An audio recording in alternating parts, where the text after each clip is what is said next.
अस्सलाम वालेकुम, good morning. आप सबका मेरे चैनल पर वापस से स्वागत है। तो गोल्ड एक अनएक्सपेक्टेड हाई बना के $1855 के आसपास बंद हुआ है।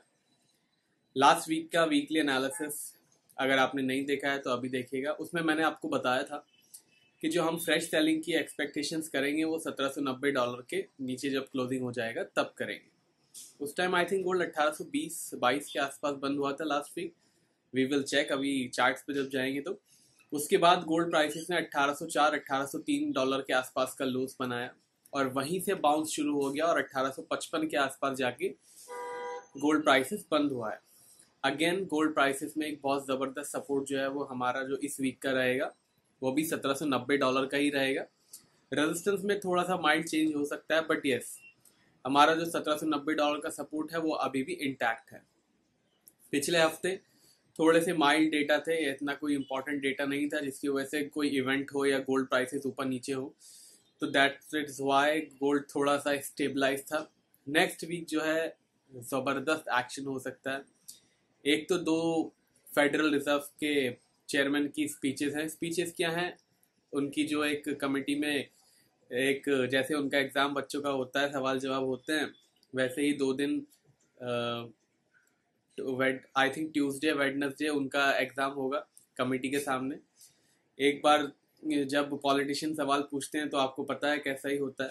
तो आई एम श्योर कि ट्यूसडे और वेडनेसडे जब उनकी ये क्वेश्चन आंसर होंगे तो मार्केट में बहुत ज़्यादा वॉलेटिलिटी हो सकती है, बिकॉज इट इज़ पॉसिबल कि थोड़ा सा वो हिंट दे दें कि आने वाली जो फेडरल रिजर्व की प्रेस कॉन्फ्रेंस होगी या जो इंटरेस्ट रेट का डिसीजन होगा उसमें क्या होगा। आई एम वेरी श्योर कि इन्फ्लेशन के बारे में भी ज़रूर चर्चा होगी, because inflation is a very hot topic in US as of now. तो प्लीज़ ख्याल रखिएगा ट्यूसडे वेडनेसडे जो है जब चेयरमैन का Q&A होगा तो कोई भी आपकी पोजीशन है तो मेक श्योर थोड़ा सा स्टॉप लॉस लगा के रखें। छोटा स्टॉप लॉस लगाएंगे और ध्यान रखिएगा अगर आपका ब्रोकर में गारंटीड स्टॉप लॉस है तो ही आप पोजीशन उस टाइम लें, otherwise I would really prefer कि उस टाइम कोई पोजीशन ना लें। उसके बाद फ्राइडे को भी एक ज़बरदस्त एक्शन डे है, नॉन फार्म पेरोल नंबर से। तो पूरा हफ्ता आने वाले दिनों में एक्शन वाला होने वाला है, तो मेक श्योर आपके पास स्टॉप लॉसेस हैं। बाकी last week was a little bit better. फरवरी में जो एक स्टैग्नेंट मार्केट थी वो स्टैग्नेंट नहीं हुई, बिकॉज 1820 के आसपास से 1804 गई और 1804 से 1855, तो एक अच्छा मूवमेंट हमें देखने को लास्ट वीक मार्केट में मिल गया था। इसी वजह से हमारे जो सिग्नल्स थे वो प्रॉफिट में ही क्लोज हुए हैं सारे के सारे। बाकी पेड सिग्नल्स की जानकारी, मार्केट कमेंट्री से याद आया, डॉलर इंडेक्स लास्ट वीक चल रहा था 105.13। जब मैंने मार्केट कमेंट्री में एक अपडेट दिया था कि 105 कुछ का रेजिस्टेंस है हमारा, और वहां से सेलर्स के लिए ज़्यादा रिस्क रिवॉर्ड बेटर है ना कि बायर्स के लिए। उसके बाद तकरीबन 100 पिप्स के आसपास डॉलर इंडेक्स क्रैक हो गया, उसी के साथ गोल्ड प्राइसेस भी बढ़े थे। तो अगर आप मार्केट कमेंट्री पे नहीं हो तो आपको मार्केट कमेंट्री ज्वाइन कर लेनी चाहिए। ये ऐसे छोटे छोटे क्विक लेवल्स, बीच में जो ट्रेंड चेंज होता है वो सब वहाँ पे ही आता है। मार्केट कमेंट्री और पेड सिग्नल्स की जानकारी मेरी वेबसाइट पर अवेलेबल है, वेबसाइट का लिंक मैंने डिस्क्रिप्शन में दे दिया है।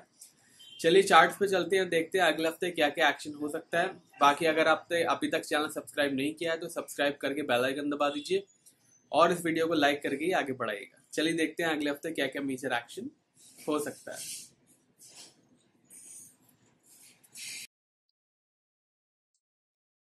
ऑल राइट, ये है हमारे गोल्ड का चार्ट। वीक के हाईएस्ट पॉइंट पे गोल्ड प्राइसेस बंद हुए हैं। देखते हैं हमारा मंडे कहाँ से शुरू हुआ था। Friday, Thursday, Wednesday, Tuesday, Monday. Monday 1810 से शुरू हुआ था। इनफैक्ट मैं 1820 आपको बोला अभी, 1810 से शुरू हुआ था। उसके बाद नेक्स्ट डे 1804 के आसपास के लोज बने। उसके बाद जैसे कि हमारा सपोर्ट था 1790 का सपोर्ट एक्शन में आया और मार्केट वहां से ज़बरदस्त तकरीबन $50 का बाउंस अपने लोएस्ट पॉइंट से गोल्ड प्राइसेस ने आ दिया। जो 1790 का जो हमारा सपोर्ट था अभी भी इंटैक्ट है, बिकॉज 1790 का एक बहुत ही मेजर सपोर्ट है। इसके नीचे की क्लोजिंग होना ज़रूरी है अगर गोल्ड प्राइसेस को फ्रेश सेलिंग में जाना है। अब गोल्ड प्राइसेस को फ्रेश सेलिंग में जाने के लिए एक कम से कम रेट हाइक ज़रूर चाहिए होगा। आई एम वेरी श्योर कि 25 जो BPS का रेट हाइक मार्च में होने वाला है वो मार्केट ऑलरेडी डिस्काउंट कर चुकी है, बिकॉज ये जो 1960 से लेके 1804-5 का जो लोज बने हैं, इसमें आई एम वेरी श्योर कि 25 बीपीएस का रेट हाइक ज़रूर डिस्काउंटेड है। अब ये देखना बाकी है कि जब 25 बीपीएस का हाइक होगा उस टाइम मार्केट कहाँ चल रही होगी, उसके ऊपर अब डिपेंड करेगा कि और फर्दर नीचे जाएगा कि नहीं जाएगा। बाकी रेट हाइक से पहले वाले, सपोज अगर वेडनेसडे को प्रेस कॉन्फ्रेंस होने वाली है तो आप उस दिन का ज़रूर एनालिसिस डेली का देखिएगा। उसमें मैं आपको एक बार रिकन्फर्म करूँगा कि हो सकता है कि मार्केट एब्जॉर्ब कर चुकी है कि नहीं कर चुकी है। बट जिस तरीके से यहाँ पे मार्केट ने इतना बड़ा एक 2 फरवरी से लेके 28 फरवरी से $150 का जो एक ज़बरदस्त क्रैश दिया है, इट लुक्स लाइक कि हमारा जो एक 25 बीपीएस का रेट हाइक है वो ऑलरेडी एब्जॉर्व हो चुका होगा। बाकी जिस दिन रेट हाइक होगा उस दिन भी हम देख लेंगे मार्केट कहाँ चल रही है और उससे पहले का एक हफ्ता मार्केट में क्या हुआ है। तो प्लीज़ मेक श्योर कि आप उस दिन का एनालिसिस ज़रूर देखें, बिकॉज मेरे हिसाब से तो ऐसा लग रहा है कि रेट हाइक का एब्जॉर्प्शन हो चुका है। बाकी कंफर्मेशन जो है वो तो जब फेडरल रिजर्व रेट हाइक बनाएगा तभी मिलेगी, बट ऐसा मेरा अजम्पशन है कि रेट हाइक 25 बीपीएस का मार्केट ऑलरेडी एब्जॉर्ब कर चुकी है। अब अगले हफ्ते जो 2 बार, पहले एक बार अगले हफ्ते के डेटा देख लेते हैं फिर आते हैं वापस यहाँ पे। मंडे यूरोप के एक देश, या आई थिंक ये स्विट्जरलैंड, या स्विट्जरलैंड की सीपीआई नंबर्स है। उसके बाद ट्यूसडे फेडरल रिजर्व के चेयरमैन की जो टेस्टिफाई है वो करेंगे। ये वेडनेसडे और ट्यूसडे ये बहुत इंपॉर्टेंट है, प्लीज़ ध्यान रखिएगा। इसमें ही फेडरल रिजर्व चेयरमैन हो सकता है कि एक हिंट दे दें अगले जो प्रेस कॉन्फ्रेंस है उसमें क्या होने वाला है और रेट हाइक कितना हो सकता है। और आई एम वेरी श्योर कि काफ़ी कमेटी के मेंबर इन्फ्लेशन पे सवाल पूछेंगे, तो इन्फ्लेशन के सवाल पे उनका जो जवाब होगा उससे मार्केट एंटिसिपेट करेगी कि आगे गोल्ड प्राइसेस क्या रह सकते हैं, डाउ जोन्स नैस्डैक वगैरह क्या रह सकते हैं। वैसे डाउ जोन्स नैस्डैक के लेवल मार्केट कमेंट्री में आते हैं, आप देख सकते हो, डेली आते हैं।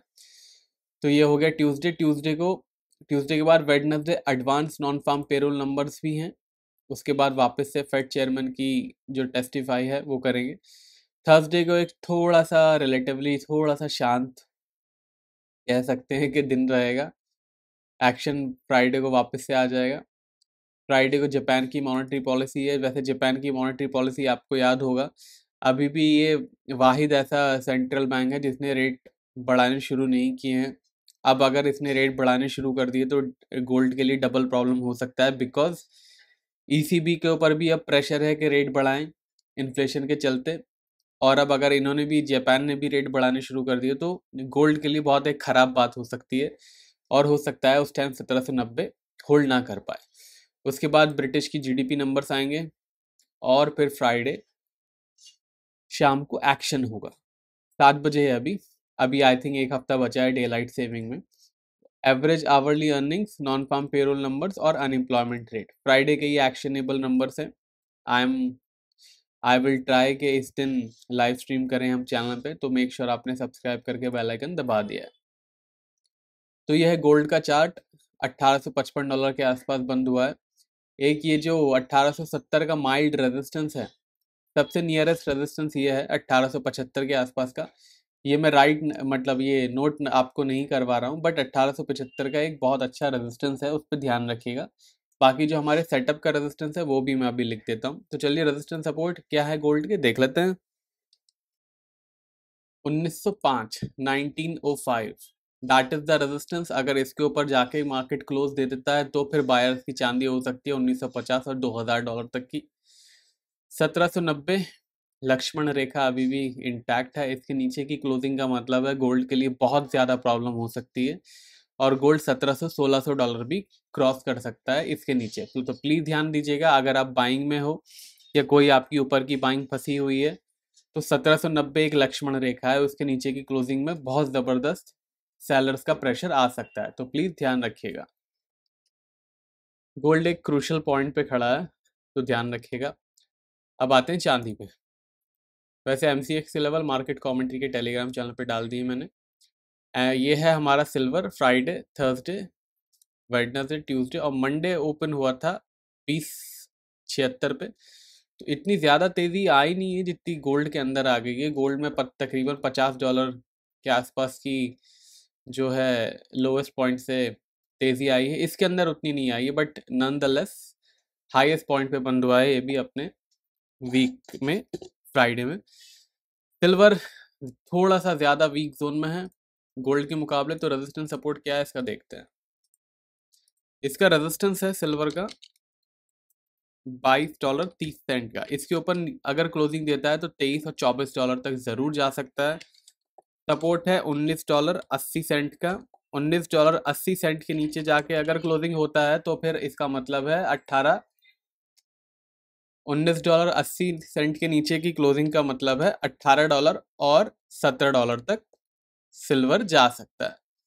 सिल्वर में ज़्यादा वीकनेस नज़र आ रही है गोल्ड के मुकाबले। गोल्ड का जो तो एक 1790 के सपोर्ट ने बचा लिया। अनफॉर्चुनेटली सिल्वर में ऐसा अभी फ़िलहाल कोई सपोर्ट नहीं है, जिसके वजह से हम थोड़ा सा एक वो रोक के रखे सिल्वर को। फिलहाल सिल्वर में अभी फ़िलहाल ऐसा कोई सपोर्ट नहीं है। वीक के बीच में अगर कुछ पैटर्न बनते हैं तो you will get on market commentary. यह है क्रूड ऑयल प्राइसेस। $80 के आसपास एक बहुत अच्छी क्लोजिंग देने की कोशिश करी है। बहुत ज़्यादा क्रूड ऑयल प्राइसेस कोशिश कर रहे हैं कि 82-50 का जो एक जिंक्स है वो तोड़ पाए, बट अनफॉर्चुनेटली अभी भी वो जिंक्स बरकरार है। जब तक वो जिंक्स बरकरार है तब तक वो रहेगा ही। रेजिस्टेंस 82-50, आई थिंक 1.5-2 महीना हो गया इस रेजिस्टेंस को चलते हुए 82-50 के। तो जब तक ये रेजिस्टेंस नहीं तोड़ता है तब तक चलता ही रहेगा। सपोर्ट हमारा जो है ज़रूर चेंज हो गया है, $72 का हो गया है। ट्रेंड इसका भी वीक है और इसके भी लेवल MCX की मार्केट कमेंट्री में है। 82-50 के ऊपर ज़रूर एक $88 और $90 तक क्रूड ऑयल प्राइसेस जा सकते हैं। $72 के नीचे 78 और 72 के नीचे 68 और $64 तक क्रूड ऑयल प्राइसेस जा सकते हैं। फिलहाल crude oil silver weak zone में है, gold flat to weak zone में है, तो ख्याल रखिएगा। बाकी वीडियो पसंद आया हो तो लाइक शेयर कमेंट कीजिएगा। मार्केट कमेंट्री की जानकारी और पेड सिग्नल्स की जानकारी वेबसाइट पे है, वेबसाइट का लिंक डिस्क्रिप्शन में है। अब मिलेंगे नेक्स्ट वीडियो में मंडे, तब तक के लिए टेक केयर, बाय बाय।